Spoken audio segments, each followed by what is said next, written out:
Welcome back to the North American Hub coverage here at the Chinese qualifiers for TI4. All of this presented by Monster Energy. I'm AC and Fear. And yeah, we're moving ahead to Game 2 of CIS versus Dreamtime. And CIS is all of a sudden just one win away from pulling what I think can almost inarguably be called the biggest upset throughout all of the qualifying process. I mean, Dreamtime, if there was any qualifier that everyone felt would, one, be competitive, but two, also have two sure thing top twos, it was the Chinese. Everyone anticipated LGD and Dreamtime, but Dreamtime is down to their last breath, man. Yeah, I mean, CIS, I predicted 2-0, so I'm already wrong. Yeah, all of us were. Everyone, pretty much every single one of us is wrong. But yeah, CIS is playing some really good Dota right now. It feels like I predicted like if they have a hard time early game, they might lose. And they were kind of forced in that situation, but did an admirable job of coming back from that and actually winning the game. Feels like once they get that mid-late game, their fundamentals are so good. So once again, going to the draft, we just check out if we can see what they're going to pick and if they're going to get the type of lineup that they run best, and that's just basically protect black, 4 protect 1. Most people are like 4 protect 1's dead. You're not going to see it again this patch. Yep. CIS is making it work.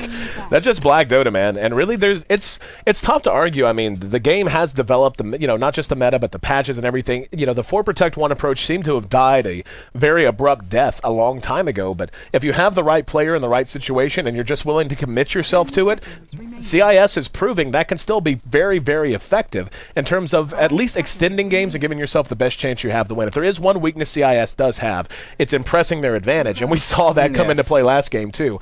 I feel like a lot of the tail end of last game, we talked about the mistakes that Dreamtime made, and we talked about the ways they could have capitalized and didn't, but the draft had a huge effect on the late game, because late game, flat out, CIS was just better equipped for that. Yeah, they definitely were, and the one thing I do like of the way CIS does draft around these 4 protect 1 strategies is they always get this one core support, like the Sand King, that can make plays. They're not entirely greedy, but the only downside on that is, like, you saw their lanes last game. They had a Sand King anti-mage lane. I feel like this game, Dreamtime is gonna just ponder the idea of maybe we go aggressive against this team, because they get a little greedy with the laning phase. And most of the games we've seen the CIS is, if you go aggressive against black, he has a hard time because his supports are not equipped to help him in most cases. Oh, exactly. Well, I mean, you see the Ancient Apparition come out early for Dreamtime. They're going to get the Centaur themselves this time. But Ancient Apparition, it kind of goes against what you were just talking about. I mean, AA can function just fine in a properly constructed offensive tri-lane, but it does take a little bit of maneuvering. It does take, it makes that lane not feel necessarily as strong. You just have to make sure that by the time you draft it and decide to lane it, that's a decisive advantage and not just a marginal one. Is this something CIS maybe is going to consider and just go ahead and say, you know what, we want a good late game, but we're going to give ourselves that, but why don't we make sure that we can't we're not going to be facing a lot of aggression just because we drafted a strong defensive tri-lane of our own. I mean, at this point, it's going to be hard for them to get a hard carry and have a strong tri-lane, because they already picked up the Sand King. And Sand King generally is very weak in tri-lanes. And Dreamtime, they put themselves in a situation where it's not going to be that easy for them to get a great aggressive tri-lane either with that AA. And Centaur, you don't want to put him in a tri-lane with the AA, really. Maybe if they put a Rubik, that could be a strong tri-lane with the AA, Rubik, Centaur. That could be strong. But if they solo the Centaur against the Clockwork might have an easy time there. So maybe, I'm not sure what they want to do, but oh no. It's back to this. It's just who can pick anti-mage first. This gives me flashbacks of TI1 and maybe even TI2. Yep. Remember back in the day, TI2, my first ever LAN appearance, and yeah, we saw a whole lot of anti-mage. Morphling's been banned out. So CIS, and now it just comes down to what is black going to run. Dreamtime banned Phantom Lancer. CIS banned the Morphling. Do you think maybe they do what we saw them use to some success earlier? That Slark pickup. It gives them a little bit more of a chance to fight mid-game. It gives them the ability to... I mean, Slark, even though he can be a mid-game monster, he's still extremely tough to deal with in the late game as well. To some degree, the only problem with Slark against Anti-Mage early game is you can't lock him down. You can blink out of the pounce, which means it's completely useless. But in the late game, when he gets like his Abyssal Blade, Scotty, items like that, it is a good matchup. But I don't think they really want to aim for that. So at this point right now, I'm not sure if CIS is a team that aggressive tri-lanes either. I'm not sure if I've ever seen it. So in that regard, Anti-Mage could be a good pick. Anti-Mage is regarded as one of the weaker heroes this patch by a lot of at least the Western teams, is because you can just grow aggressive against it and pick a really strong aggressive tri-lane. What can you do? You can just sit there and watch the other team farm while you get experience. That's basically it. But if CIS doesn't go aggressive, I think this Anti-Mage pick could be very good for them. And Dreamtime doesn't seem to they want aggressive very much as well. So this is probably why Anti-Mage is such a good pick here. Most teams just don't like aggressiving over here in China. And we've got the Puck pickup too, so this is definitely going to be a 4 protect one coming from Dreamtime as well, as you have to do with the Anti-Mage. Yep. I do like the Disruptor pick. That is a hero. If you do manage to get your first spell Thundershock or whatever it's called, Thunderstrike, Yep. you can just get a glimpse, bring him back into the ult, and that's an easy pickoff. So they have ways of dealing with him, but they're probably going to pick up another hard carry as well, knowing how CIS works. They're not a team that really wants to completely win in the early mid game. As you saw last game, they had all the tools to do it, but they had that safety net in the Morphling as well. Right. So they're probably going to pick something up against the Anti-Mage too. But at this point, what could they possibly do that...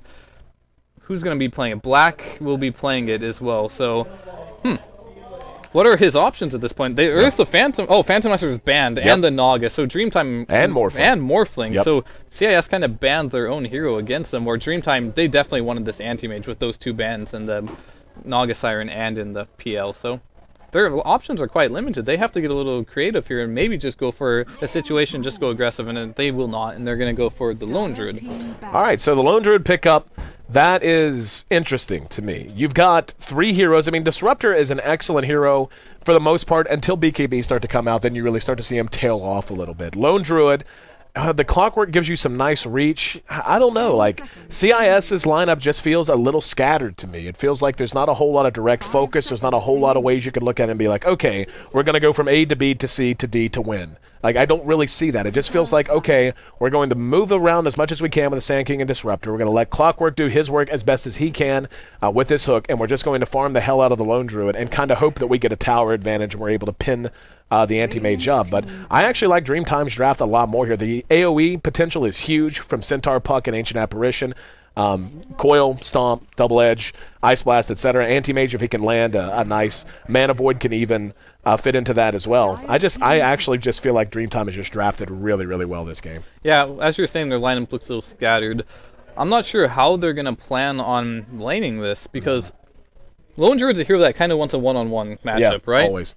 And going aggressive with a Clockwork Disruptor Sand King seems quite underwhelming, to be honest with you. So if they just support farm this Lone Druid while Anti-Mage gets free farm when they're trading farm there, that benefits the Anti-Mage. Yep. But it looks like they're going to pick up a Lich as well. Could that be a dual lane? It's curious. Yeah, Dreamtime has a lot of options here, but when you pick Lich, you instantly think it's not going to be safe lane. It's either going to be mid or off lane. And what they can put with it is they can do a Centaur lane, so maybe it will be that Centaur plus Lich dual lane off lane, and then Puck in the mid lane and AAA anti-mage lane, which isn't too strong. I'm not sure what their plan is with this Lich. Seems a little odd to me, but I'm sure they have a plan for it. I think they're just going to stick it where Black is. Just no matter where he goes. They're just going to be like, all right, so that's going to be where that. Well, the thing is, like we said, the CIS's lineup is scattered. They're not in a position where you look at their lineup and go, wow, we have to really be scared if our lane is X, Y, and Z. You know, they have kill potential, sure.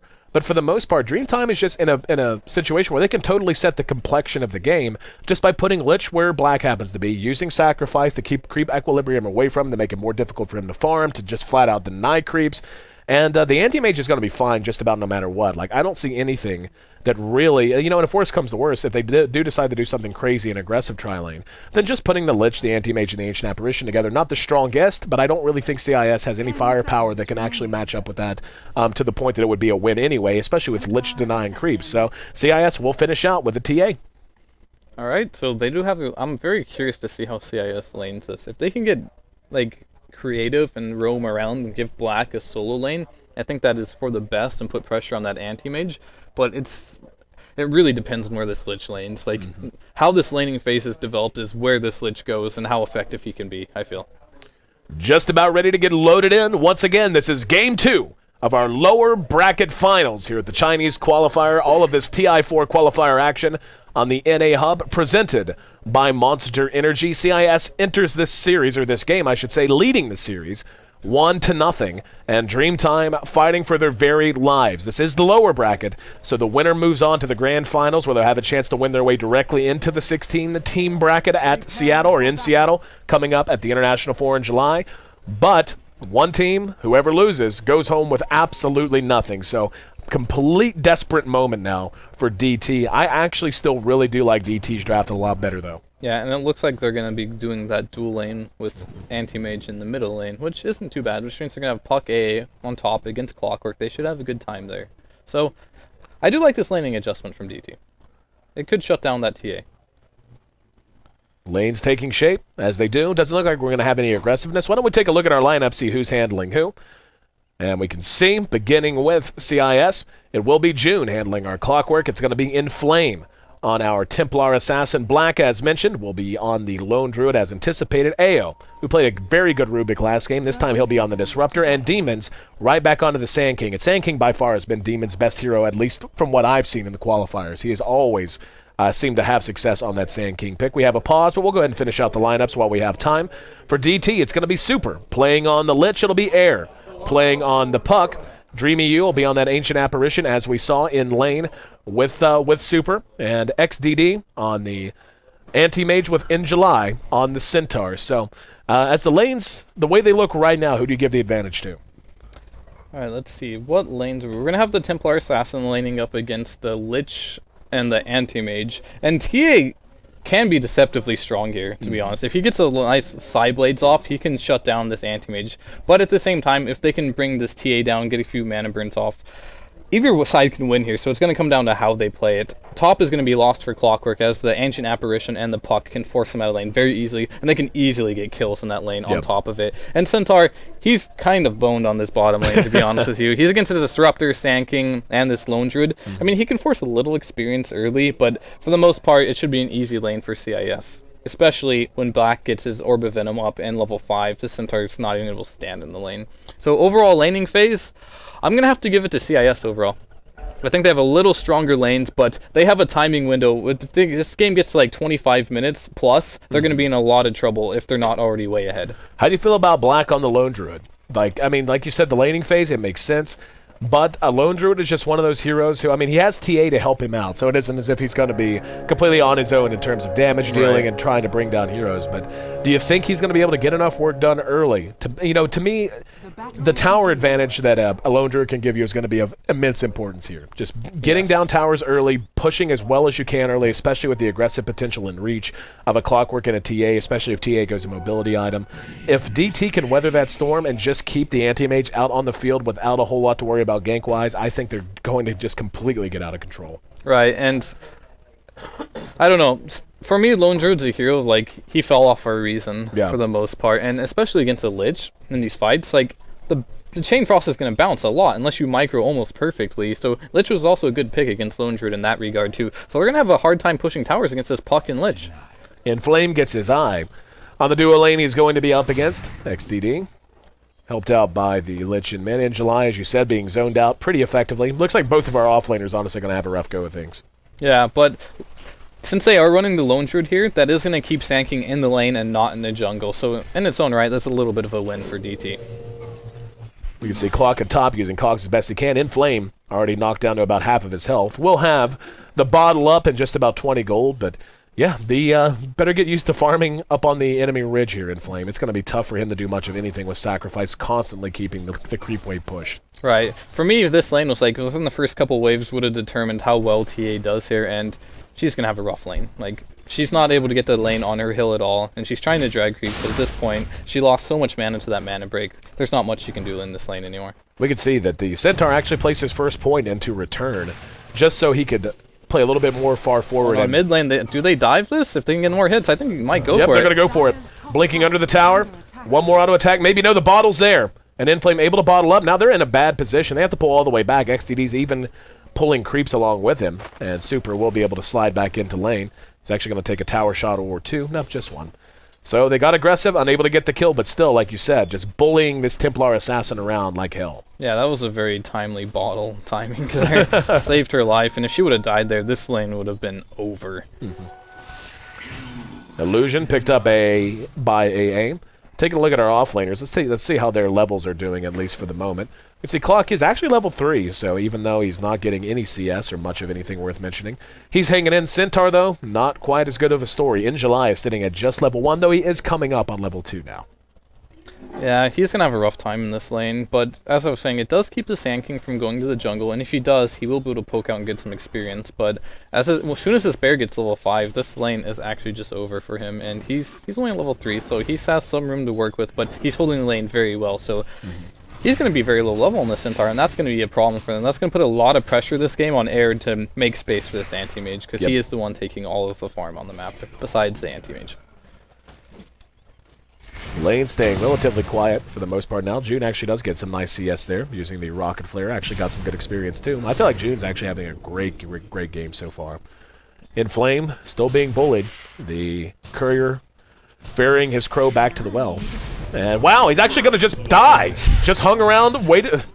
Yeah, he ran out of refraction. Super had enough for a Frost Blast, and easy peasy, first blood for XDD. And what was it you said about if he died, this lane was over? Especially if Anti-Mage. I mean, the lane is over regardless if he dies, but worst case scenario is Anti-Mage does get the first blood, because as you can see in the last hit chart, just because he is running a dual lane, he's going to get less CS, but he'll make up for that just by getting that first blood.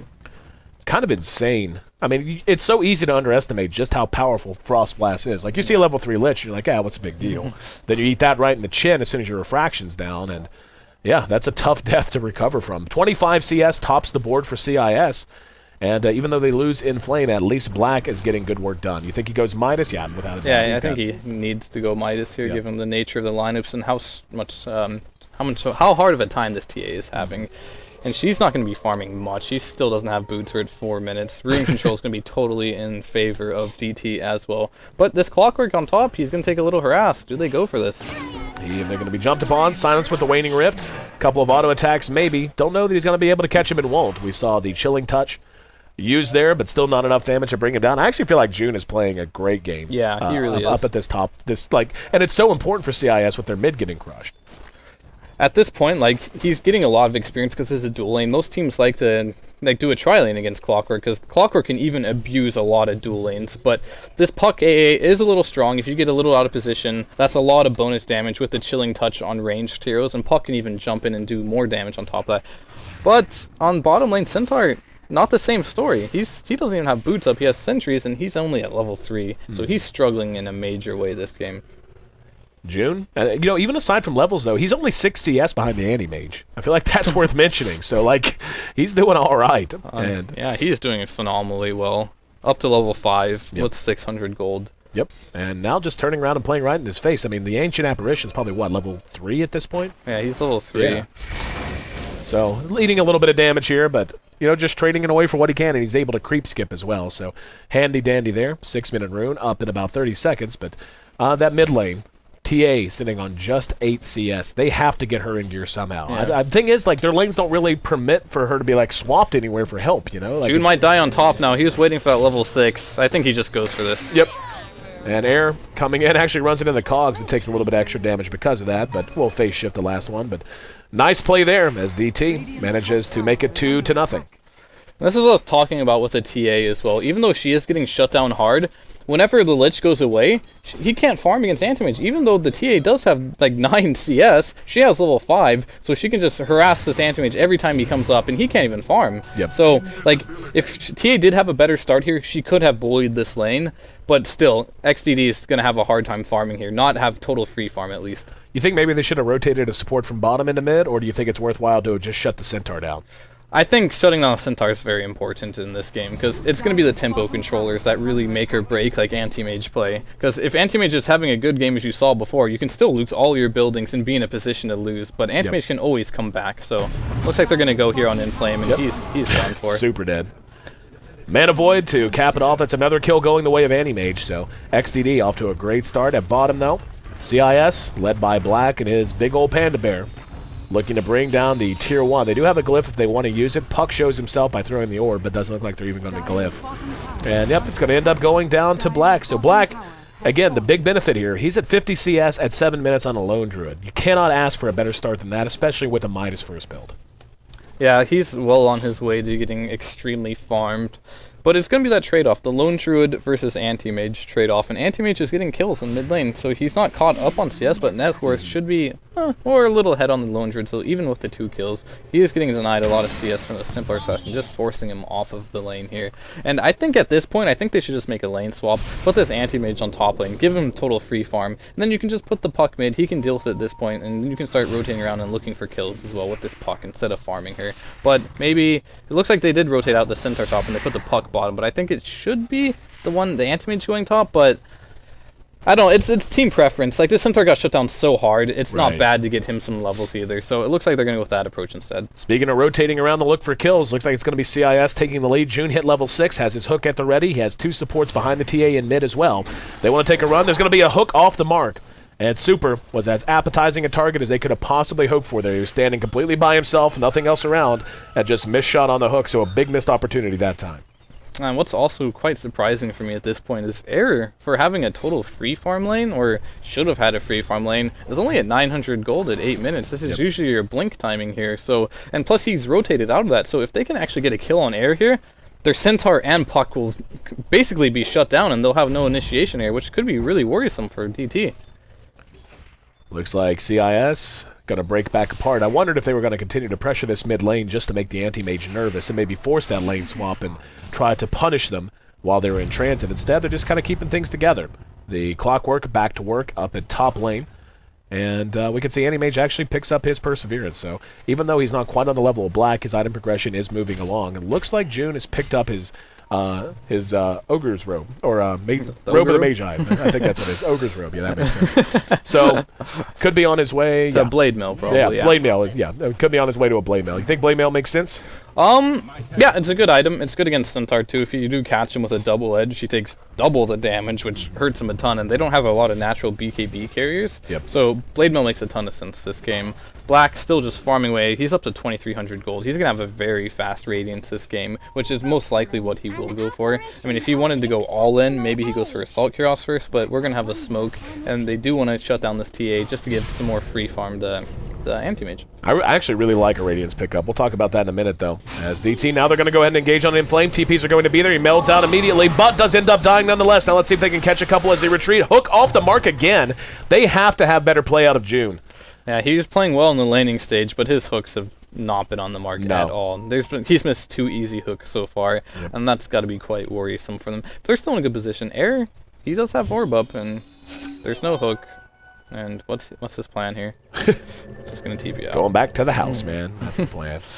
All right, so we're at 10 minutes in. DT leads 4-0. Let's take a look at the gold graph and see how these teams stack up without a single tower down, save for that bottom tier 1, of course, on the side of DT. CIS, yeah, I mean, they're about a tower's worth of gold ahead right now. Yeah, I mean, just efficiency-wise, they're down 4 kills, but still leading in gold. Yep.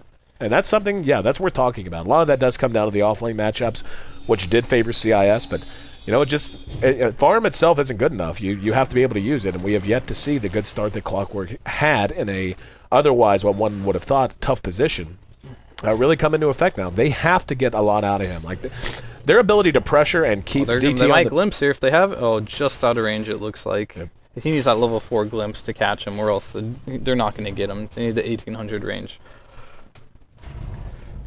CIS. Do you think CIS is just going to continue to farm until Black gets his Radiance, or do you think they have a bigger game plan as we enter the mid game? I don't think they have any other choice at this point of the game. Like right now, they just need to wait for that Radiance, and they just need to find the small pickoffs with Clockwork's hook. And it looks like they're going to be going on top lane. Yep, June drops the cogs, but he's trapped inside. They will be able to finish this off, and Anti-Mage there to get on a dominating streak as XDD makes that his 4th kill of the entire game. And what he might be lacking in overall CS, he's certainly making up for by farming heroes. He's right on the heels of the Lone Druid now, only about 1,200 gold behind. Yeah, I like this game from XD. Last game, he was playing really passive, getting picked off. Now he's being the aggressor and having a much better game. And AA is up to 1,000 gold too, so if he just saves up money for that Scepter, that could be a big problem for them too. So XDD's off to a great start, but Black, he's getting close to that Relic, and that's got to be very worrisome if you're DT. Yep.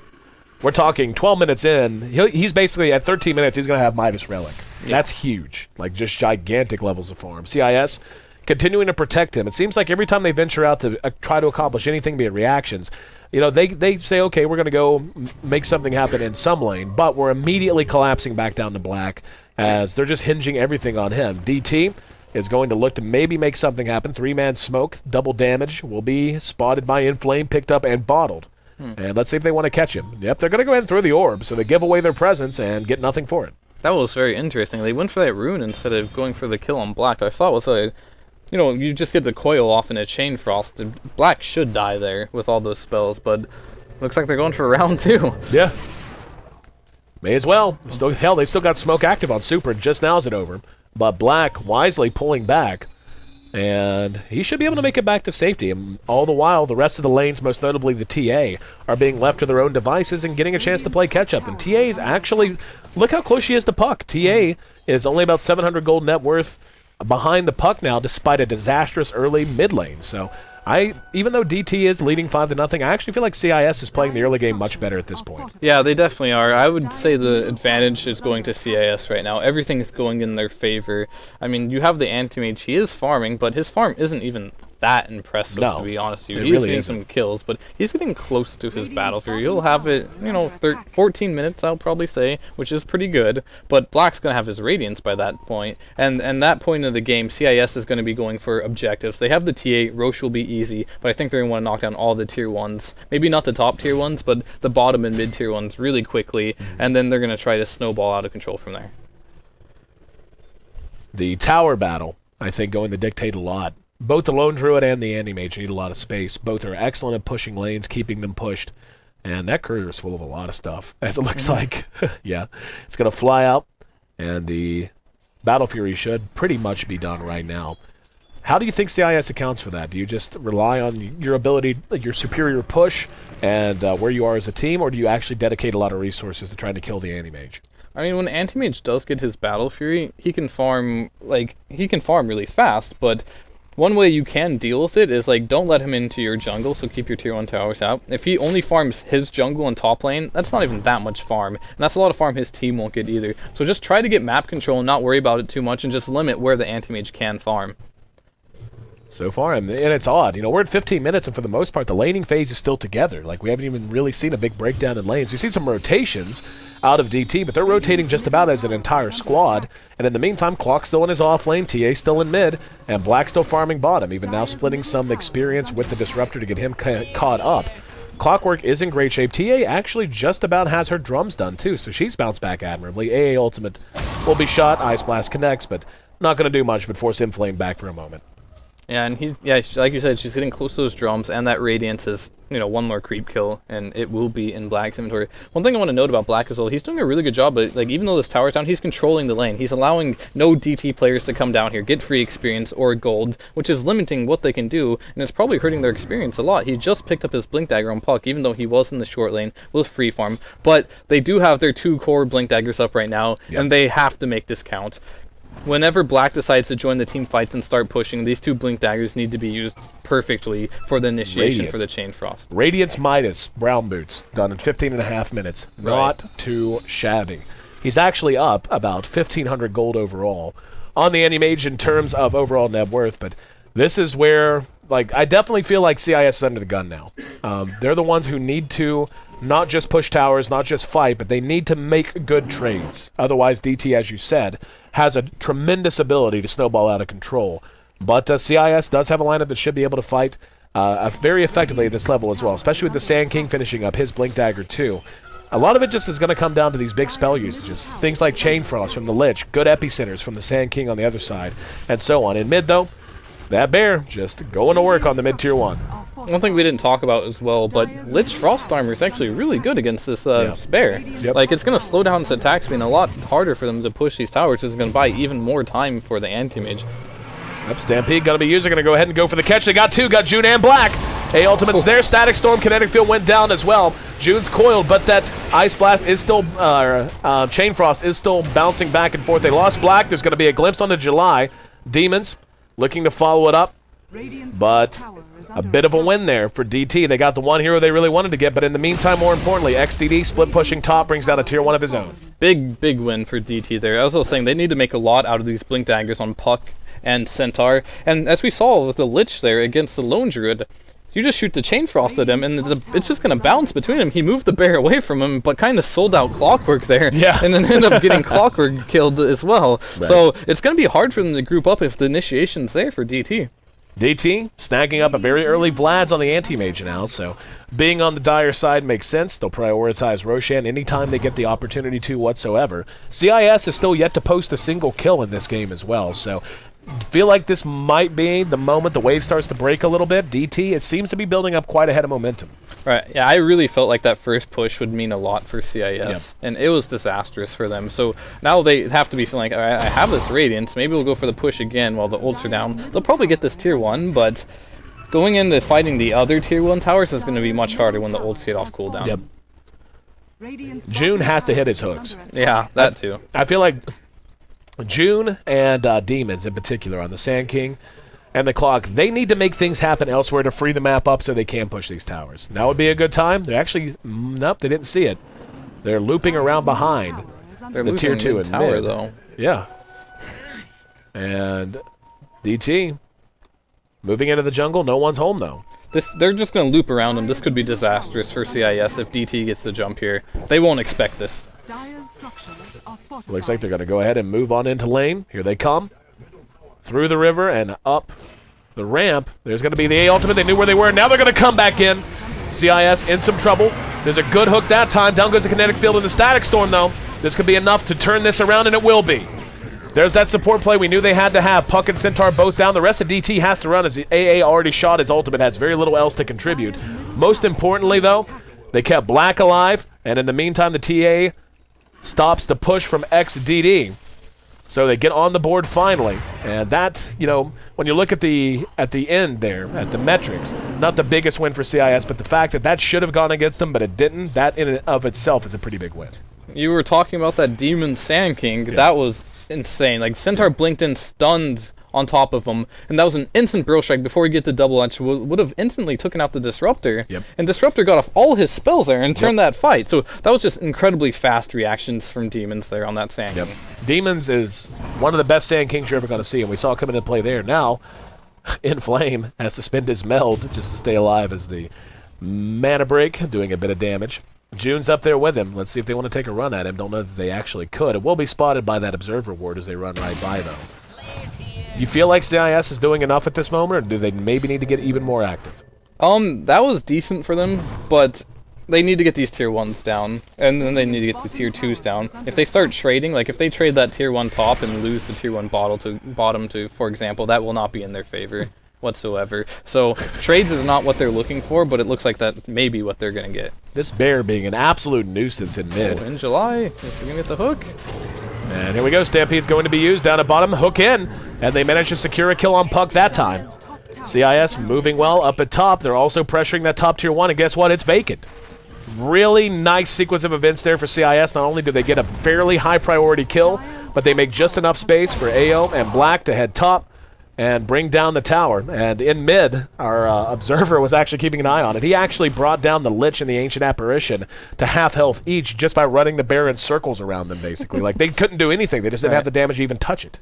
So to answer your question now, yes, CIS at this stage is getting enough done. Yes, finally. That's kind of what I think we were both waiting on, is they have to put it together. And the thing is, they can't just do that and be like, okay, we're good now. Like, they need to continue to do that. They don't need to press. They don't need to force the issue, but they do need to make sure that they're taking these trades, just getting a little marginal trades in their advantage, get the towers down, choke that map off once every few minutes. And whenever, I feel like if June's hitting his hooks, they're going to be in pretty good shape in doing that. Yeah, he did get that last one, so he's getting on point finally with these hooks after a couple sloppy ones. So a couple more hooks, he's going to have a Force Staff up as well. It looks like Force Staff is completed on him, so that's going to help him get in and out of fights as well. Centaur is going for kind of like a sampler build here. I don't know how he has 2 rings, but that's probably going to be a Force Staff, like just an extra casual ring of region there. And they're going to group up and go for this tower, which should be easy. There is Glyph up, so they could potentially defend this. Is the Epicenter up? No, it is not. Doesn't look like they're interested. Probably just a deny here. Or is it? ulti connects on the demons. They do get the deny, and Super showed his face. Looked like he wanted to do something. Now they're going to go ahead, use Stampede, and try to initiate. Demons could end up dying here, most likely will. And yeah, he's going to be coiled down. Does do a little bit of damage, may buy enough time for June. Can he knock his way out? He does, and uses the hook, and Demons manages to make it out on the other side. Oh, wow, what a huge missed opportunity for DT, but more importantly, what a huge sequence of plays coming out from the Clockwork and the Sand King. Excellent plays, and look at top. In the meantime, check that, June now being chased down by XDD, who was not about to allow him to survive after all that. Top was being pushed the whole time, and the tier 2 dropped as well, so even though it cost them a Clockwork ultimately, they managed to get at least one of them out and take another tower down. Yeah, that was highlight reel worthy for sure. That was great plays. And on top of that, more importantly, space created, but it looks like Lich static going storm. down. Yep. And Air can't do anything. Can't even try to engage through that. Lich now down for 32 seconds. And yeah, I think hashtag space created is the word for what happened at bottom. Yeah, that was so much space. They ended up getting 2 towers out of it. Yep. They wasted anti-mage time. He had to run down there and finish the job there instead of defend. And they're losing all their towers. They're just dropping like flies at this point. And if they're able to get Roche on top of this tower, if they go directly and kill that bottom tower, get Roche, I feel like they have a good shot of actually taking Arax. Yep. But they force the same problems that CIS forced last game, though. Exactly. So if they get in a situation where they die a couple too many times pushing that high ground against an anti-mage, they could be in the exact same situation CIS was in last game. I totally agree with you. Or DT was in, sorry. I feel like timing is everything right now. Because you don't just want to try to grind it out and go late against an anti-mage. That's always risky to begin with. But at the same time, you don't want to make the mistakes, as you said, that we saw DT make. Right. Trying to crest high ground too quickly, over-committing to things that you shouldn't be committing to. However, they do have an excellent lead in towers. They're only one outer tier tower still standing for DT. It is in proximity to the Roche pit, so that's at least in their favor a little bit. But when you start to look at the metrics, you look at the net worth graph, look where TA is. TA has her BKB done like right now. So that's a BKB that's going to be complete with phase and drums already up. You start to look at the item progression on the Lone Druid and elsewhere. You begin to feel, hold on, this could be big. Junes gets down his cogs and July just going to die. So DT sold out. Now there's an epicenter to turn this around. If they can track him down, they're going to get him. XD, ooh, barely able to blink away, but Demons isn't done. Misses with the burrow strike, and oh, that's got to sting. Yeah, that's got to sting. Just a smidge, and yeah, even he knows the it. All chat. He actually had the range on that burrow strike too. He shorted it, and because of that, he ends up eating a very ugly turnaround death from XDD. So. CIS. we can actually hear it in the other room. I love that whenever there's a big play and we hear the chant come across from other parts of the studio. But CIS got the Centaur, gave up the Sand King, and I'm pretty sure that's all Demons wants us to say about it at this point. We're going to be over with that one. Yeah, it sucks missing a burrow and missing a kill, but missing a burrow and dying for it, that really has to sting. And it was funny, too, because the anime just turns around calmly, mana breaks, and just keeps walking around, mana voids, rather. But sorry, carry on, sorry. No, it's good, man. BKB out on TA. How do you feel about the item progression on both sides right now? I actually feel like CIS is really putting themselves in an excellent position to hit that timing window that we were talking about. Make sure it's not too early, but they don't wait too late. Yeah. They do need to get something done soon, though. This is like a mirror game of last game, but switch the teams on like both positions. And it looks like, we're gonna double smoke into each other. Yep, they're gonna end up popping it. There's gonna be the stomp. Caught a couple. Now the A ultimate is there as well, and DT looks to be taking a win here. Inflame has his BKB on, and that's the only thing that saved him there. And at the end, they only lost one. They lost the disruptor. Now June gonna drop the cogs. Gonna force staff his way to safety. July thought about hitting the stomp, end up dropping. Now Demons is in trouble. Burrow strike away, but another mana void. Twice in about as many minutes, and CIS, all that ground they gained, they're beginning to give it up as they're losing these fights and failing to execute. Black wasn't even there for any of that, really. He ran the bear in at the end. But DT taking the fight right to CIS. And whenever you play against an anti-mage, every death you have is like amplified by at least 2 right there, and a rebuy, because as this hero gets more and more items, you start to feel hopeless once he gets more informed. And at this point, he has his Manta up, Vlad's, and his Battle Fury. So this window that they did have, each team fight they lose like that shrinks significantly. Well, they need to get Black involved. Yeah, they definitely do. That's kind of been the issue is, you know, it makes sense to just spread the map and let black push towers, but now you're down to 1 tier 2, and you're not just, like, it's time to group. It's time to stop trying to do it through maneuvering and through the cloak and dagger routine, and instead just group and go. And it looks like that's kind of the plan. We've got 4 grouped up. The one trailing behind his demons on the Sand King. I'm sure they'll wait on him. But with the Assault Cuirass now done on black, they're going to be in a great position to take the fight to them again. And yeah, looks like DT has to decide what the plan's going to be. Are they going to even defend? Nope, looks like they just want to trade the tier 1 mid. However, this tower's going to drop so fast, I don't know if they can do it quickly enough.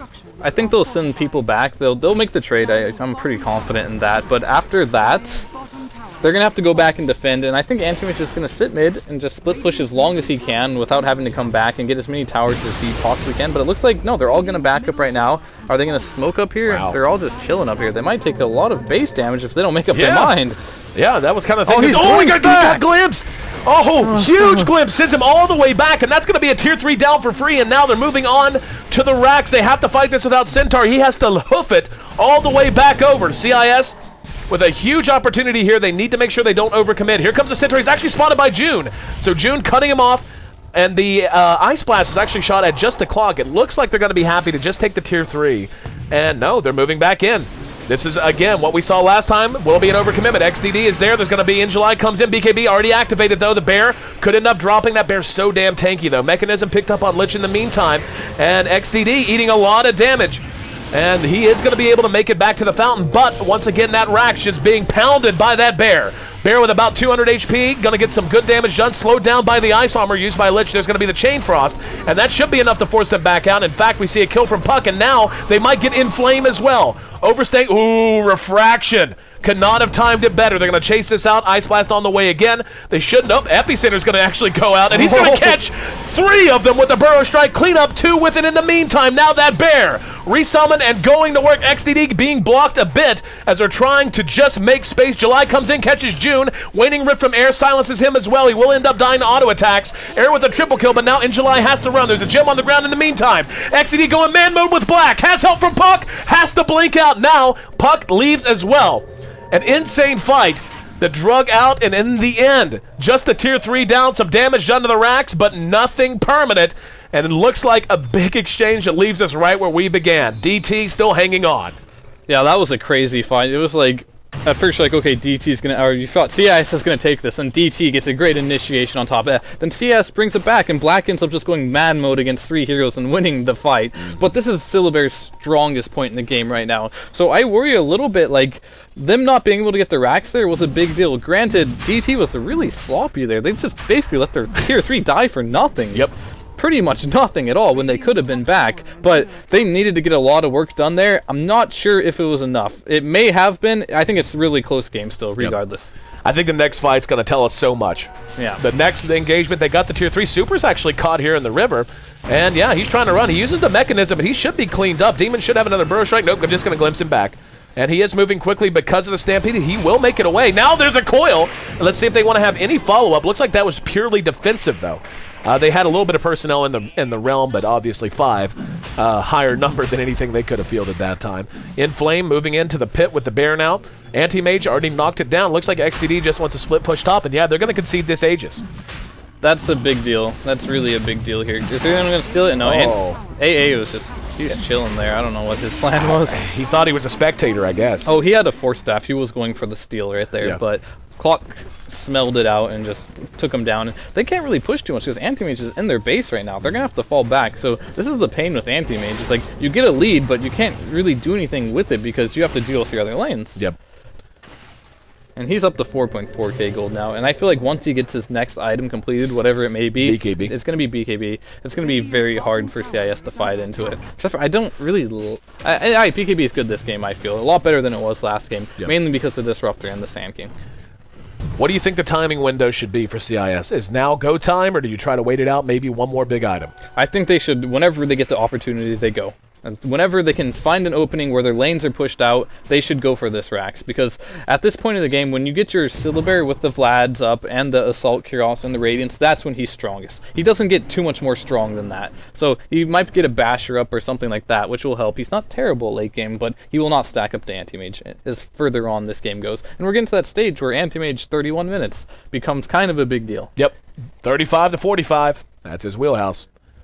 Looks like there is a quick bug forcing a reconnect on Demons. If you're just tuning in, this is game number 2 of this lower bracket knockout best of 3. Winner moves on to the grand final, secures themselves a slot in Seattle for sure. Whether or not it'll be as a direct seed into the bracket or if they'll be fighting it out with the other wild card teams, the second place finishers from every other qualifier, that'll be yet to be determined, as LGD does await the winner of this series. But DT, down a game, is fighting for their very lives. If they end up dropping this, they're out completely and can only look forward to next year. The Anti-Mage, certainly where he needs to be.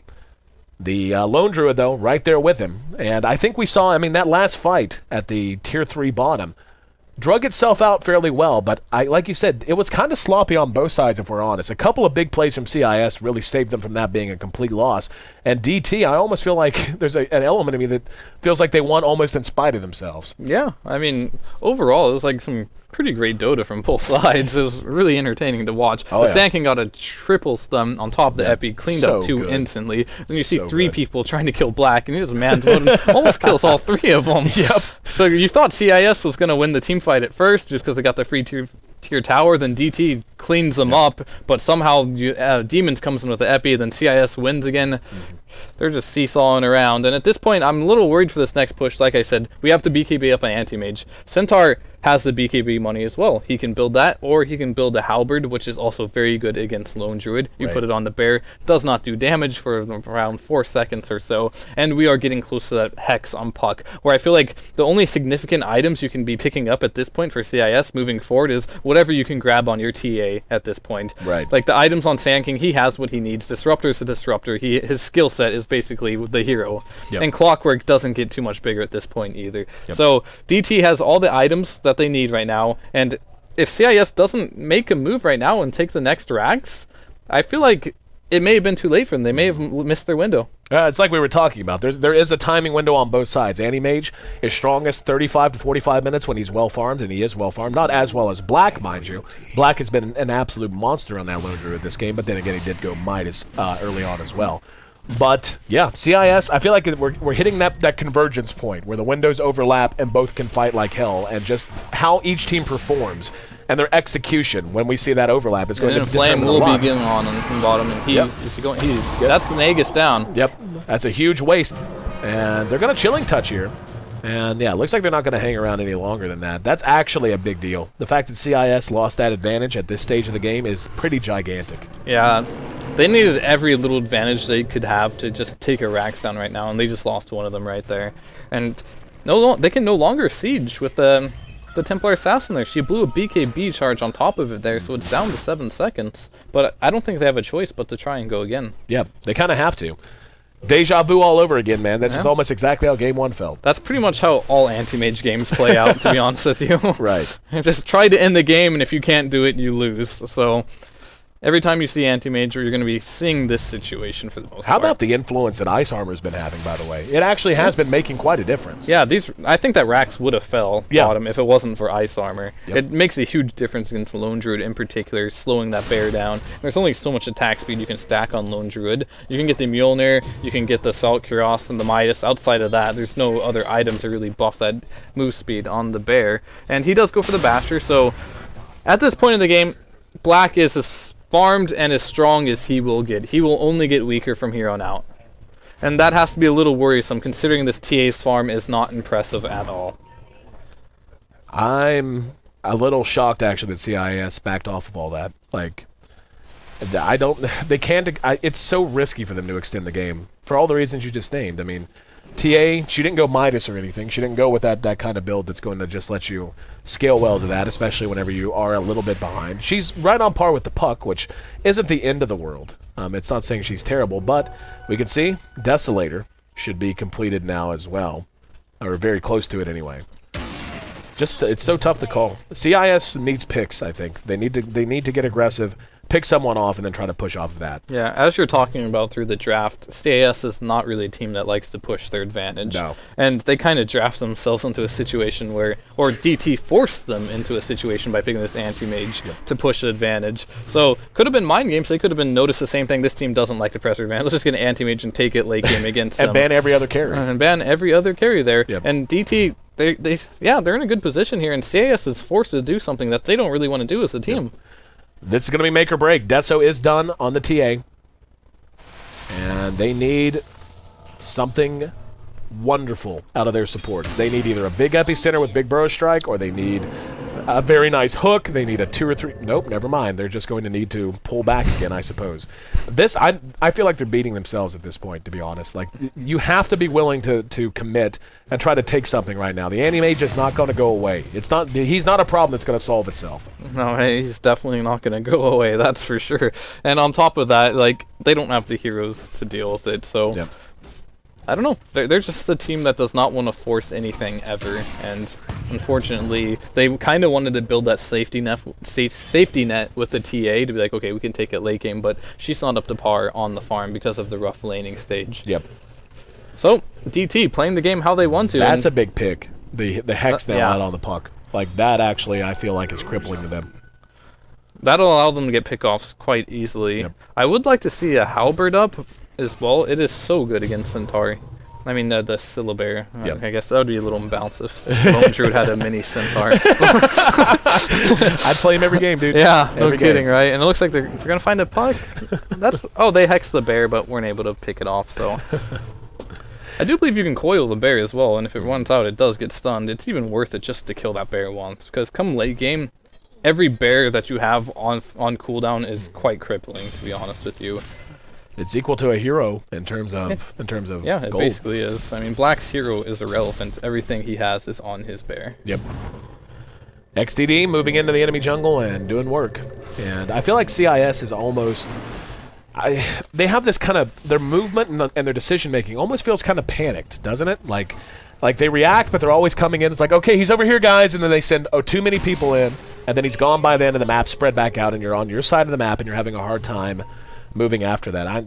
DT has just played this out as well as they could have. Yeah. Their lead is beginning to feel like it's not one that's going to be given up. Definitely does not. And CIS is in this position as well. It's like, if we make one mistake, if we push, we're going to lose the game. So they don't want to force themselves in that situation. But in the back of their heads, they have to be knowing as well, if we don't do anything, we're going to lose either. So they're just having a hard time finding time to man up, and just a casual glimpse just to harass anti-mage at this point. That actually says a lot, to be honest with you. It's just like, all right, I'm not doing anything. I'm just going to throw a glimpse at you because I can do nothing else. Exactly. And DT doing a great job of keeping the lanes pushed as they can while also making sure the anti-mage is never far from help. And at what point do you think DT goes on the aggressive? I mean, it's been a long time of them just farming up. I mean, Roche will be back up, I think, about 4 minutes from That's now. probably the word to go, to be honest. But not even that. So, yeah. They might shorter look for a time. pick here. They're going to bank the anti-mage, so maybe a little sooner than that. I don't think CIS is going to take it. I think CIS will sit under their tower. Like, that's just the way they've been playing. Yeah, and then we have puck going back, so we're back to this. We'll play cat and mouse for a while. Yep. That bear is huge, man. He's got his basher. He's picked up a demon edge as well, and has had the assault cuirass for quite some time. Just a matter of what they can make happen. I mean, at the very least, they're keeping mid lane pushed out just by using the Radiance Burn, but that's only going to be so effective. I mean, at some point, someone has to make an aggressive move. They're going to hex the bear. And Centaur, yeah, he's going to stomp it. Let's see if they have enough damage. XCD's there. Coil it. Yep, you got to coil it. And Centaur uses Stampede, and yeah, that's a free bear kill, so not too shabby. Yeah, if they can, another big thing is like, as soon as Black resummons this bear, if he loses it again, they lose the game. That's 110 seconds. If that bear goes down again right now, they could potentially just go down mid and lose the game. So Black's micro has to be really good. He can't put that bear in a situation where it can die again for another 100 seconds. Anti-Mage has 6,500 gold on him right now.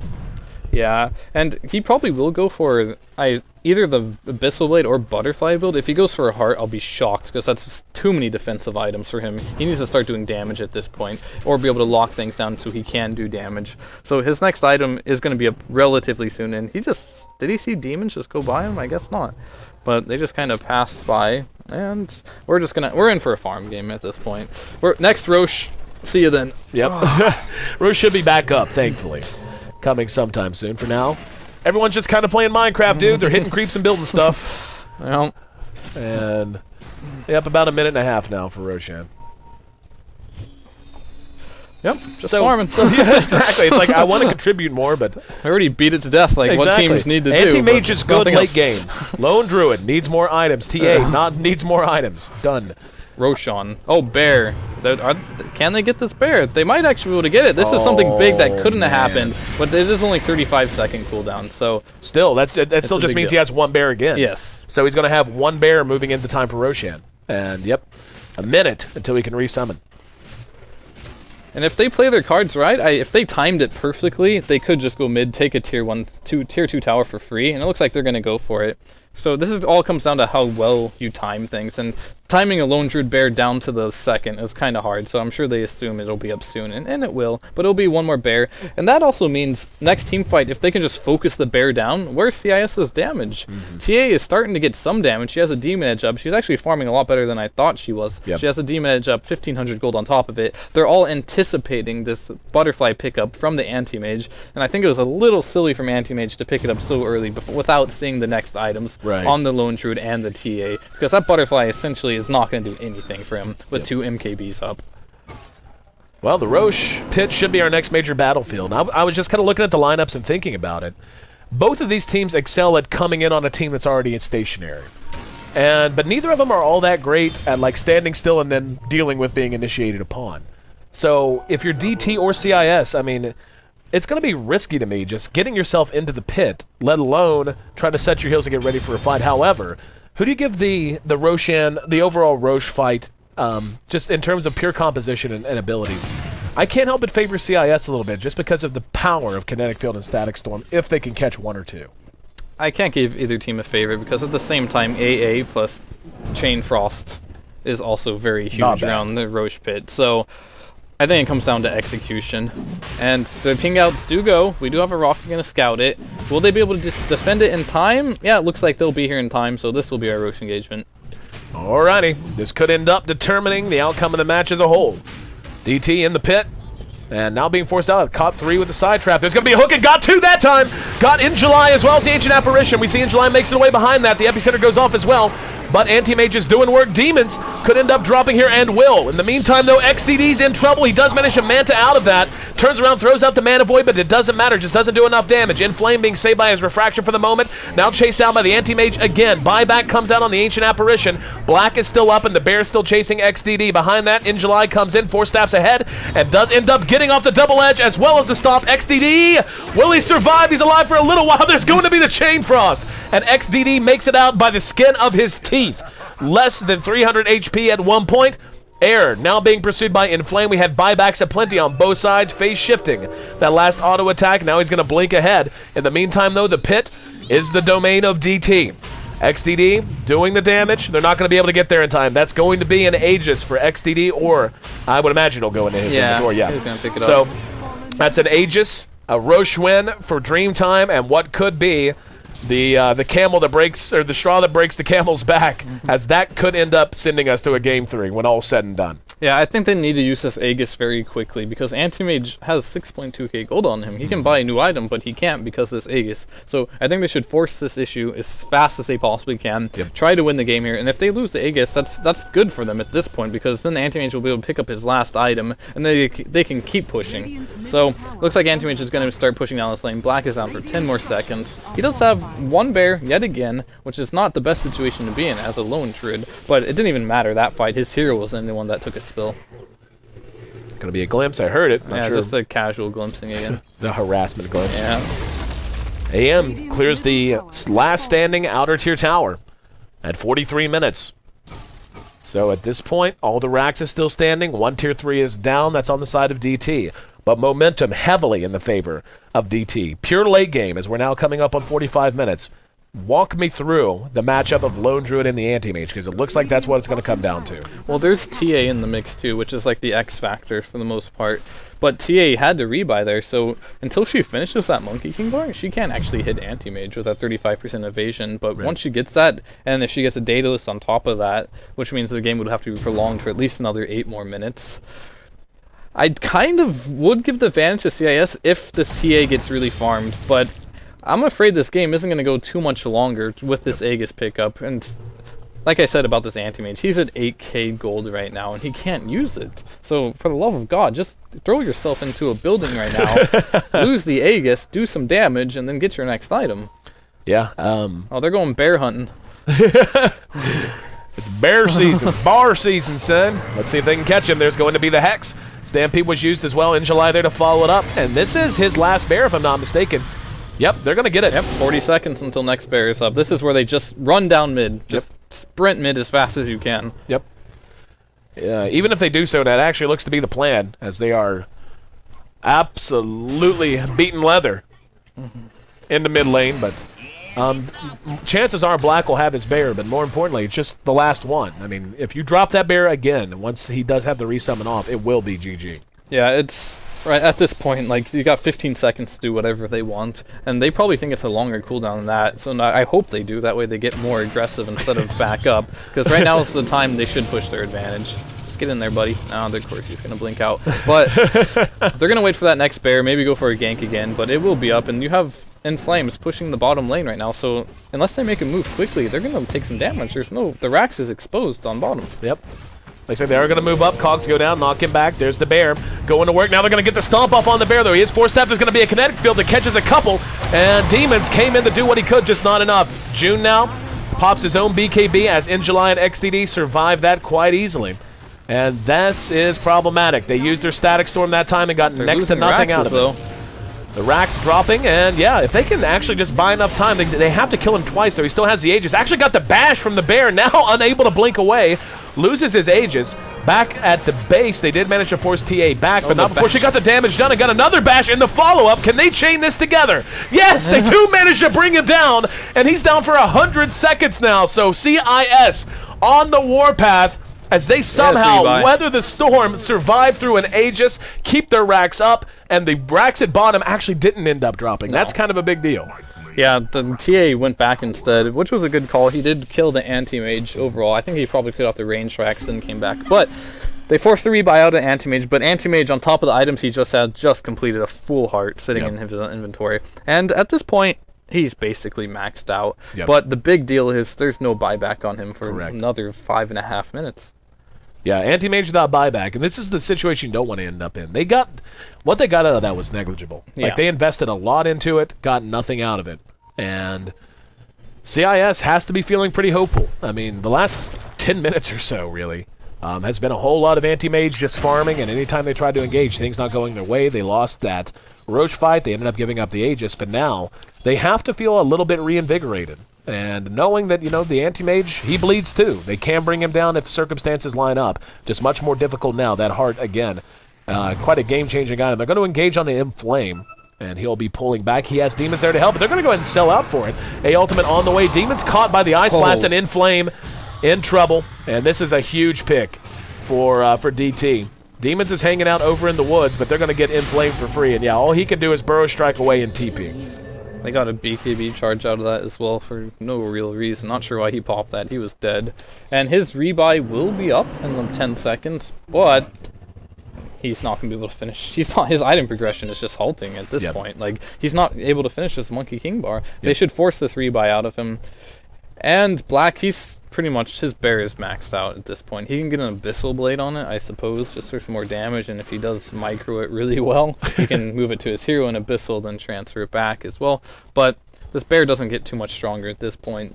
But you saw the last fight, the bashes were huge. Like, they bashed him every time he wanted to blink out, and they were able to just get that kill. And so if they can kill Anti-Mage again, then they have a window to actually Rax it. I feel like if they do manage to kill him here, they can get a Rax, but that's going to be hard to do. There's the pickup. It'll be a Maelstrom. And XDD ready to rush back in. Glyph will be deployed. Let's see if they... Wow. just not willing to fight whatsoever. Demons looking to maybe pick someone off on the retreat. And nope, they're just going to go back to farming. Yeah, they were just forcing the TA rebuy there. They also forced out the glyph too, which is kind of a big deal as well. Like, that 5-minute cooldown is huge. They didn't need to do it, because as soon as TA bought back, they just backed up quickly. But their game plan for DT is very obvious. Farm until rebuy is back on Anti-Mage, so they have room to make a mistake. 3 minutes now until that rebuy is up. Roshan, not sure what his time is. We'll take a look. Yeah, so they're going to have rebuy and Roshan up at about the same time. And they're going to have to put on someone other than Anti-Mage, assuming they do get the Aegis. Yep. I mean, at this stage, who you put on? The Centaur, probably? Centaur, Puck, and that's about it. One of those two. It doesn't really matter. It depends on how you want to play it. Both of them can just get in there, and just if they die, they can respawn. Puck has his Hex up and a Lincoln Sphere with 3k gold. So this Puck is actually getting really farmed at this point. And we have the Shivas up on the Centaur as well with another 2.4k gold, so I'm assuming he will be going into that Assault Cuirass next, but Halberd still isn't bad at this stage of the game against the Bear. I'm actually shocked Centaur doesn't have a Halberd this game. I was thinking the same thing, like a Halberd on anyone, really. Centaur in particular, though, seems to be the optimum carrier. We can see they're defending that Tier 2 bottom. Still standing for now.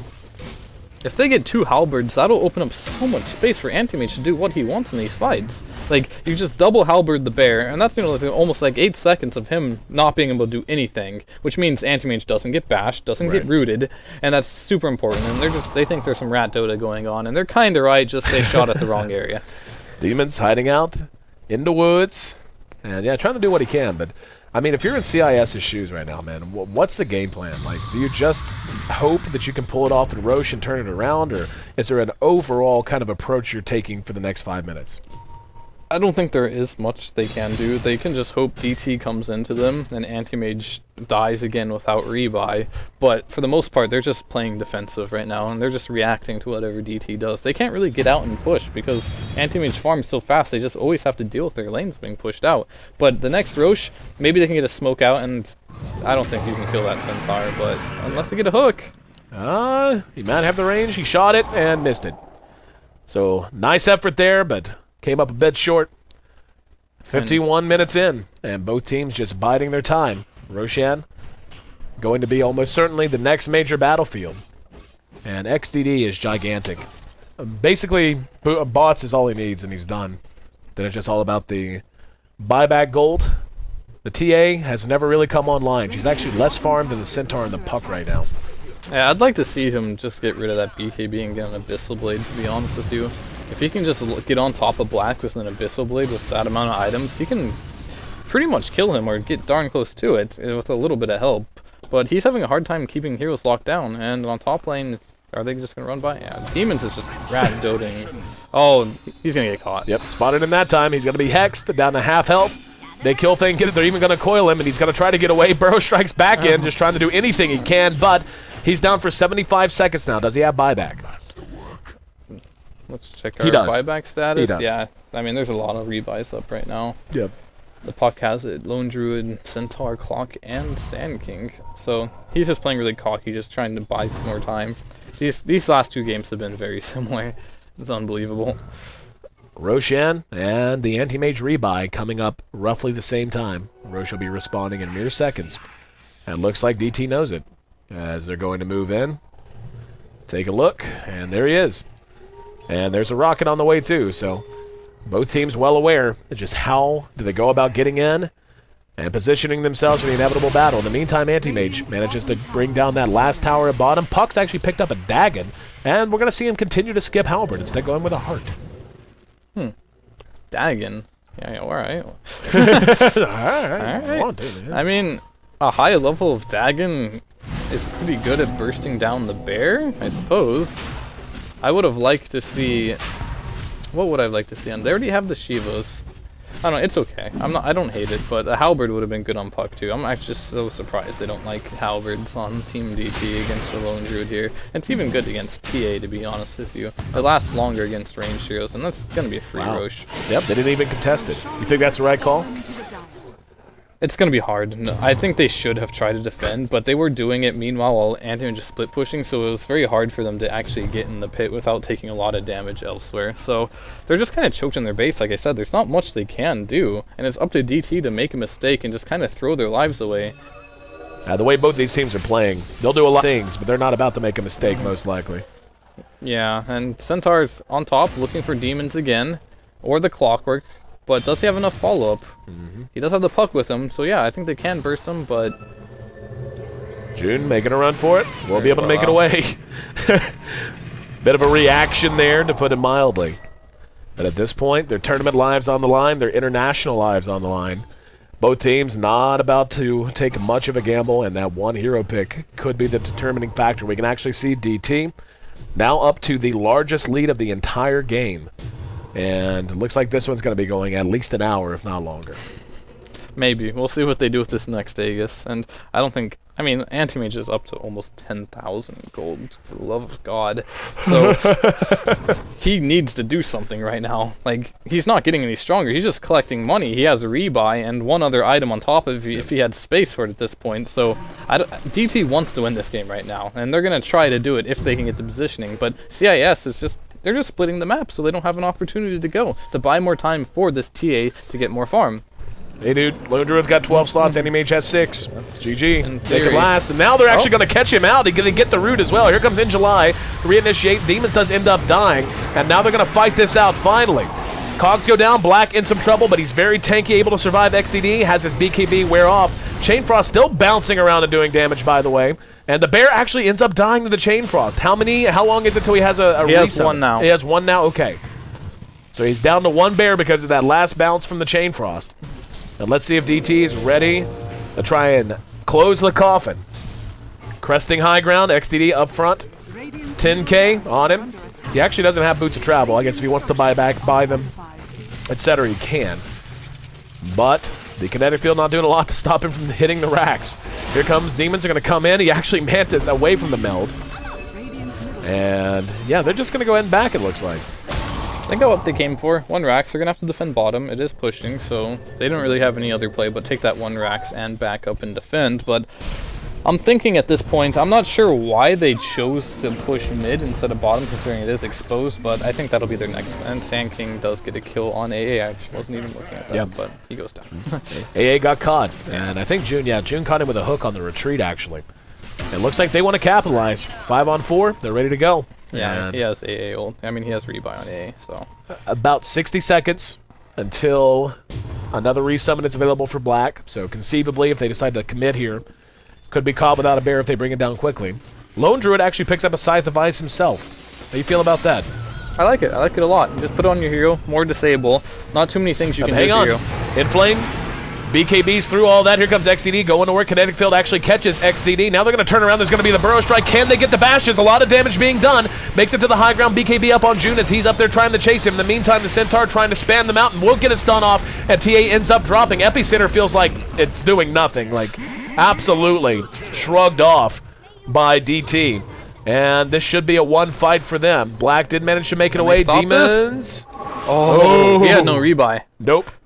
And the Mana Void would have been enough. The stuns would have been enough to knock him out of that. Doesn't matter, as he does manage to survive. Now June pursued by In July. Here comes Black to try and help him out. In July going way deep, and now he's caught out by himself. No one's there to help. He's going to end up dying as well. Rebuy, he does have rebuy if he wants it. AA ult actually connects on June. Don't know that it'll be enough.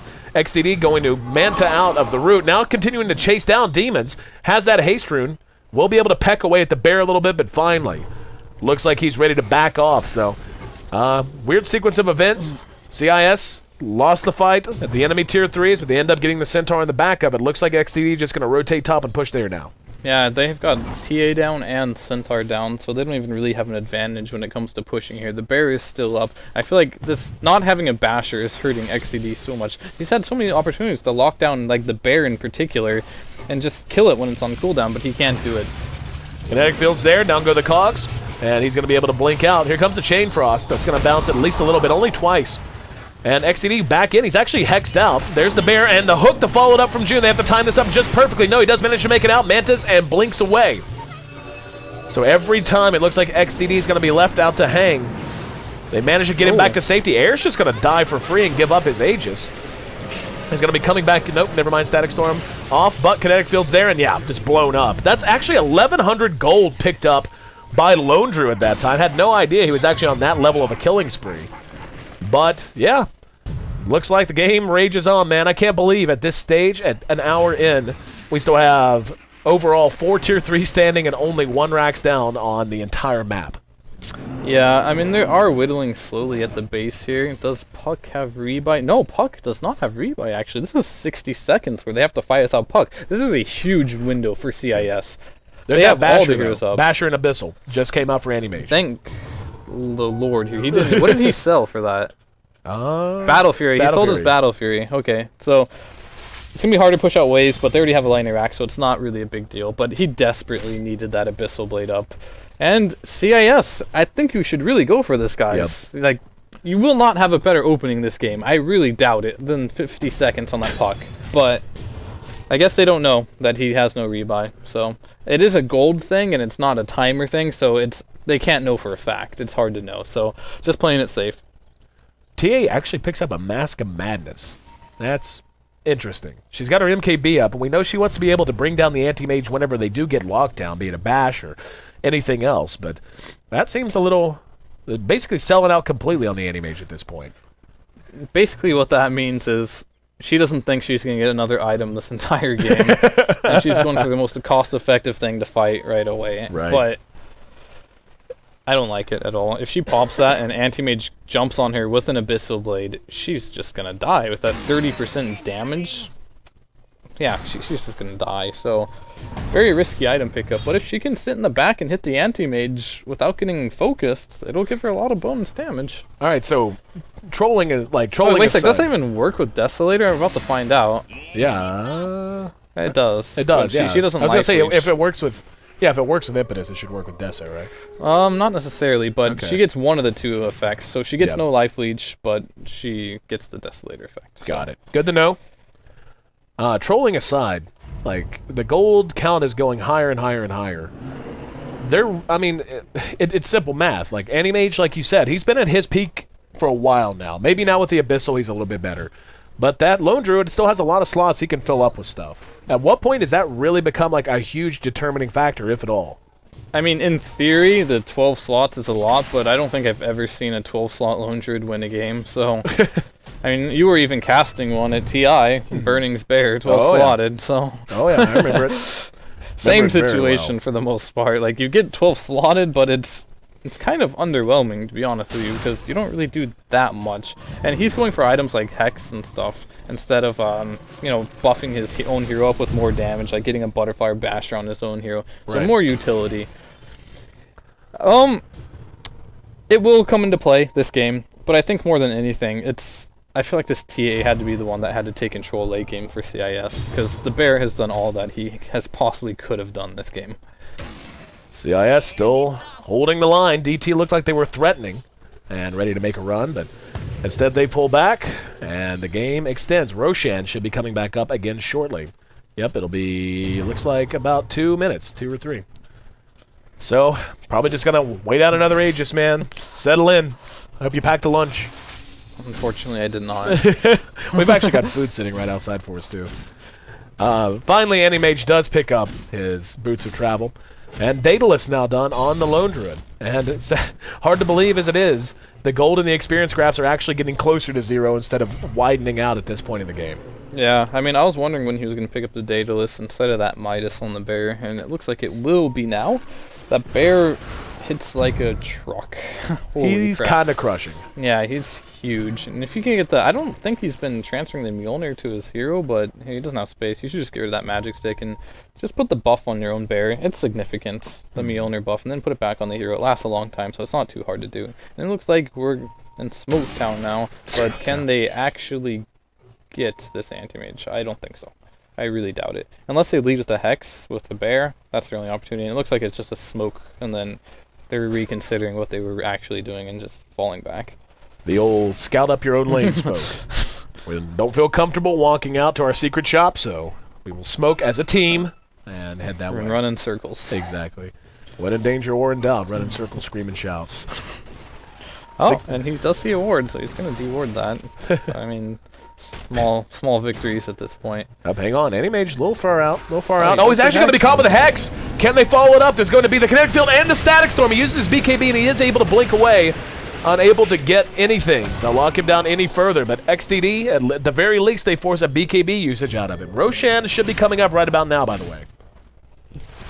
It will be up soon, and that's the thing about Anti-Mage, is like, they need so much RNG if they want to kill him like that. Like, they literally have to chain bash him, or else he will not die in that situation. He can just pop the BKB, or what they need is a Ags on Disruptor. That would work too. And he's not... I mean, he's pretty far off considering this is all he's farmed throughout the course of a 63-minute game. Right. But I guess he's not that far off, but he might not get it this game, to be honest with you. He's more farmed than the Ancient Apparition, believe it or not. XDD is doing work on Roshan, and I was going to say, surely they're not just going to concede this one like they did last time. Doesn't look like that's the case, and they're trying to catch out the puck. But he does manage to make it away now in July, reinitiating. There's going to be the orb thrown out, but the Abyssal used onto Demons. Hooks off the mark. So attempting to re-engage with the Clockwork, not enough. In July, eating some damage. Oh, great force staff. Yep, Black up to the high ground. And Black actually got caught by the Cold Feet proc. They're going to chase him down. Kinetic Field, not enough, as the big bad bear biffs it hard. Buyback is up if he needs it, and he will go ahead and use it. AO next on the list. And auto attacks, nope, not enough. So he's still alive for the moment. However, XDD going to be quite happy to fall back and take a free Roshan. Yeah, he can't hold it, so they're probably going to give it to Puck yet again. He'll drop the gem and pick it up. Centaur is also up to 6k gold, so he can go ahead and sell that Force Staff and pick up another big item. I think Assault Cuirass is probably what he needs at this point. This is the best possible item. So if he gets an Assault Cuirass up, the thing about the Hex on Lone Druid at this point is if XDD locks on top of him and gets his Manta off and his Abyssal Blade, he can burn so much damage because of his mana pool that his Mana Void will do so much damage. So I'd like to see XDD just jump on the Lone Druid every single time and just lock him down for as long as you can. If you can hit him for about 5 or 6 seconds with all your illusions, your Mana Void will do tremendous amount of works because Lone Druid did pick up that Hex. So Black's Rebuy is on cooldown. If they kill him one more time, this game is over. DT. Fresh Aegis and a nice slice of cheese. Didn't even see who they stuck it on. Aegis did go to in July. But looks like they're about ready to try to put a cherry on top. The lanes are sufficiently shoved. They should feel confident committing to this now. No buyback on the Lone Druid. As you mentioned, Clockwork, no buyback either. And in fact, pretty much no buybacks at all on the side of CIS outside of the TA. There we go. Going to work on the Tier 3. They're going to try to catch XCD. There's going to be the Hex use. Ice Blast is going to come in. Shot behind. They should catch a few. Static Storm and Kinetic Field caught a bunch. Let's see if they have enough damage. June's there doing what he can. Air eating a lot. XDD's actually very, very low. Can they get him? No! BKB and the Blink Stampede going to help him crest the high ground and make it away. That was as close a call as they could have had, and they lost Puck at the same time. If they had lost Puck and Anti-Mage, well, honestly, I was going to say it could have been a big deal, but they both had buybacks, so it's relevant. Yeah. So. Everyone has rebuys. This is Chinese Dota. They're not going to take a risk in the high ground without rebuys. That's all well calculated from their end. So the only good thing we can say about that for DT is, like, they are getting damage done to these towers. The top tower is almost dead. The bottom tower is getting low as well. Glyph is still available, but if they keep this up for another, let's just say 15 minutes, we're going to have buildings going down eventually. A major mistake has to happen for CIS to get in a position where they can actually push. I'm actually a little surprised they're not still trying to split push or something. You know, run the anti-mage down top lane and slowly siege bottom just enough to make them account for it. Because, I mean, at the very least, they could get the Tier 3. He will push as much as he can, but there's... Yeah, he's going to go top. Maybe he can... He can't even kill that bear, most likely, unless he gets, like, a ton of bashes. So, just going to farm up... I hope not. Is he just going to farm the jungle? Because God knows you need more money. 8k is not enough. Dude, if you don't have at least enough gold for 4 rebuys at any given time, then why are you playing? Like, what are you doing? At this point, there's literally no point for him to kill neutrals. 0 point. The money he gets from it, like, he is 6 slotted right now. Been level 25 he for has about 15 8k minutes. gold to spend just for rebuys, and there's no way he's going to go through all of that. So the only thing he should be doing is pushing lanes out or looking for kills. Like, killing neutrals does absolutely nothing. Well, for now, I don't know, man. I got nothing. Roshan is a long time away. DT in total command, but not willing to really force the issue at the moment. And, well, they're going to go down the bottom. We'll see. I mean, they're keeping the lane shut at the very least. There is an invis left languishing in the river, but the rest of DT is smoked. So maybe hoping to bait the anti-mage a little bit. He does have rebuy, though. Lone Druid's still down for 2 more minutes, so I think they should use this opportunity. They've got 2 minutes. If they kill the bear, the game is over. Or if they just siege. And they still have the Aegis, right? Yeah, Aegis is still on the Centaur. Yep. And you can see how much damage that tower's taking just from hitting Centaur, too. So if he can get in the front lines and just sit back and take damage, the tower will kill itself. And it looks like this Glyph will be deployed. They'll back up. And they'll go again, probably when Manta's up or something. He's playing it patiently, waiting cautiously for their chance to knot this series up.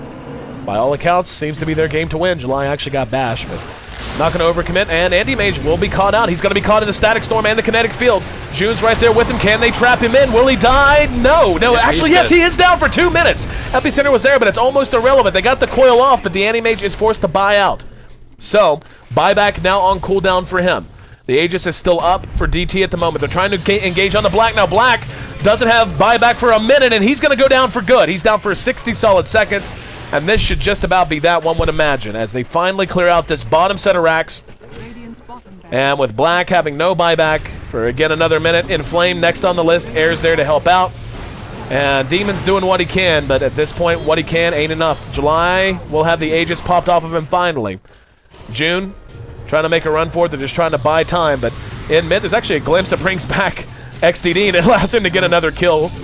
And now Demon's next to be brought down. GG called. So it took him 70 minutes. Whole lot of caution, whole lot of patience, but DT turns the bagel into a breadstick and gives us a Game 3, the lower bracket, going the distance with their tournament lives on the line.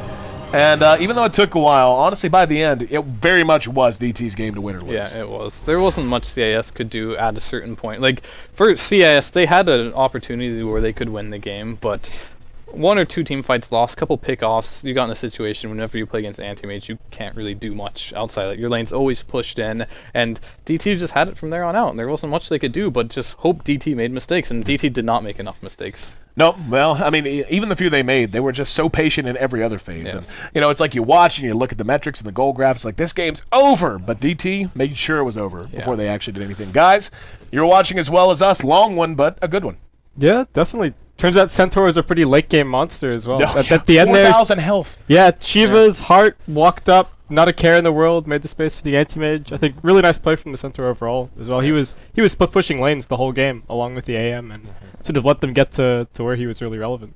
Yeah, honestly, like you talked about, it was pretty much the last game in reverse. AM just got too farmed. You talked about in July, and the Centaur did a lot of work, really good stomps as well. So, I mean, that's got to be kind of demoralizing, I guess, for CIS, because I felt like they had it decently in the bag. You go back to that one team fight again, which was down bottom for that set of racks, and how close Black was to getting like a couple of kills there and like cleaning up and at least getting something, even maybe like the melee racks. Like that would have been huge, I feel like. But instead they kind of lose it just by the skin of their teeth, and well, they go down to I guess a 70-minute game rather. So a bit rough. Frost armor strong on buildings, huh? I guess so. Honestly, like I actually agree with Fear. I think that they get that racks. There's at least one racks on bottom if it's not for Frost armor. Yeah. So it's a game of inches, man. Little things pile up quickly. So looking ahead to Game 3, what do you expect just quickly out of all of you guys? I mean, the draft, do you see Anti-Mage get banned early, or do you just continue to play this game? I mean, I don't know if anyone's hoping that the Anti-Mage gets picked up. It kind of goes for like extraordinarily long games. I mean, I kind of hope it gets banned out, but I don't know. We'll see. I guess it's their choice, but I think they at least ban it out in the second ban phase if it gets that far. I'm not sure if they're going to pick it up in the first pick phase, but we'll see. I'd like to see a better hero for XCD. He did really well, I feel like, in the AM there. He had a couple of misplays for the most part, but it wasn't as bad as that first game with the Morphling. So just get XDD, his hero, kind of make space for him, and then go from there.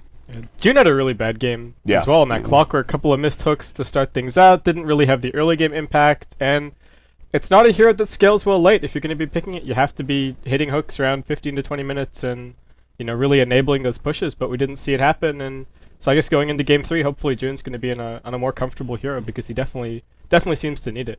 Clinton? I think for the most part, like, it will be a game of anti-mages again. Whenever you're in a series where the anti-mage wins both sides and you go to game Right. 3, there's a common denominator there. It is going to be the anti-mage. So it's either going to get banned or picked. But for the most part, I think for CIS, they're going to realize they want to be secured in late. They want to be the ones that have the better late game. Right. And on top of that, DT realizes, all right, they like doing that. Let's just have the better late game. So I think we're going to have another long game coming up, or at least heroes that scale really well into the late game. Yeah, based on what we've already seen, guys, pack a lunch, go grab a beer, settle in. We got Game 3 of our lower bracket finals here at the Chinese qualifier for the International 2014. The North American Hub coverage presented by Monster Energy. All that coming up next. Stick with us. We'll be right back.